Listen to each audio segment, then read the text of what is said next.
پاکستان میں بڑھتی مہنگائی سے پڑھا لکھا ملازمت پیشہ طبقہ بھی روزمرہ اخراجات پورے کرنے سے محروم ہو گیا ہے۔ مقامی اسکول میں ایڈمنسٹریٹر نورین احسن کے لیے اپنی ہی بیٹیوں کو تعلیم دلوانا اب مشکل ہو گیا ہے۔ نورین کی ماہانہ آمدنی پاکستان کی اوسط ماہانہ تنخواہ سے 2 گنا سے بھی زیادہ ہے، لیکن ان کا کہنا ہے کہ فی الحال ان کے پاس اپنی بیٹیوں کو اسکول کے بجائے گھر پر پڑھانے اور لندن بورڈ کے تحت ہونے والے امتحانات میں ان کی رجسٹریشن ملتوی کرانے کے سوا کوئی چارہ نہیں، کیونکہ یہ اخراجات ان کی استطاعت سے باہر ہیں۔ نورین اور ان کے شوہر، جن کا گاڑیوں کی سروسنگ کا کاروبار ہے، مل کر گھر چلاتے ہیں، لیکن روپے کی قدر میں کمی اور بڑھتے اخراجات کے باعث ان کے لیے اب یہ مشکل ہوتا جا رہا ہے۔ اور یہ صرف نورین کے ہی گھر کی کہانی نہیں، روپے کی گھٹتی قدر اور عالمی مالیاتی فنڈ کے ایک بیل آؤٹ پیکج کے حصول کے لیے سبسڈیز ختم کرنے کے حکومتی اقدام کی وجہ سے پاکستان کی 220 ملین کی آبادی میں سے اکثریت کو اب معاشی مشکلات کا سامنا ہے۔ حالانکہ اقتصادی بحران پاکستان کے لیے کوئی نئی بات نہیں۔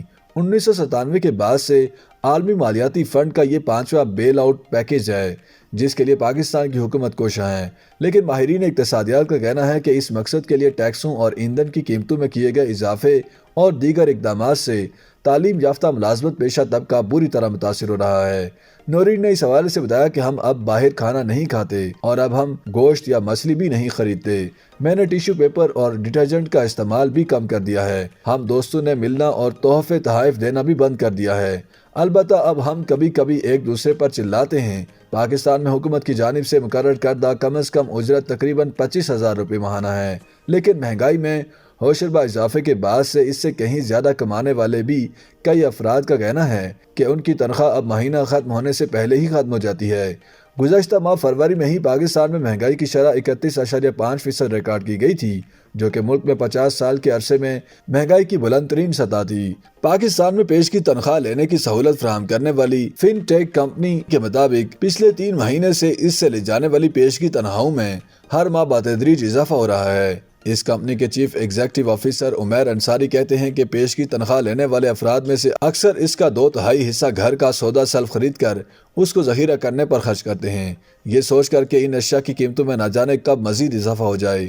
اقتصادی think tank sustainable policy development انسٹی ٹیوٹ آف پاکستان سے وابستہ عابد سلیری کا کہنا ہے کہ بدقسمتی سے پاکستان میں غریب کے لیے تو کھونے کو کچھ بچا ہی نہیں ہے۔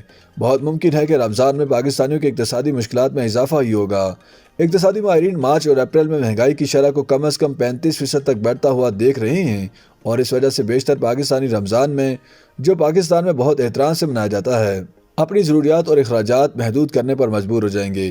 ملٹی نیشنل کمپنی میں بطور سینئر مینیجر کام کرنے والے احمد نے رائٹرز کو بتایا کہ اب کی بار ہمارے لیے عید پر مٹھائیاں اور تحائف خریدنا مشکل ہوگا، جبکہ یہ ہماری روایت رہی ہے۔ معاشی بدحالی کے باعث کئی افراد اب ملک چھوڑنے کا بھی سوچ رہے ہیں۔ ڈاکٹر خالق کا کہنا ہے کہ ہم باہر کھانا کھانے یا گاڑی استعمال کرنے سے پہلے 2 بار سوچتے ہیں۔ برطانیہ میں کام کرنے کے لیے جو امتحان دینا پڑتا ہے، اس کی فیس پاؤنڈز میں دی جاتی ہے، اور روپے کی قدر میں کمی سے اس میں دن بدن اضافہ ہوتا جا رہا ہے۔ اس صورتحال میں ان کا ارادہ جتنا جلدی ہو سکے یہ امتحان دینے اور پاکستان چھوڑنے کا ہے۔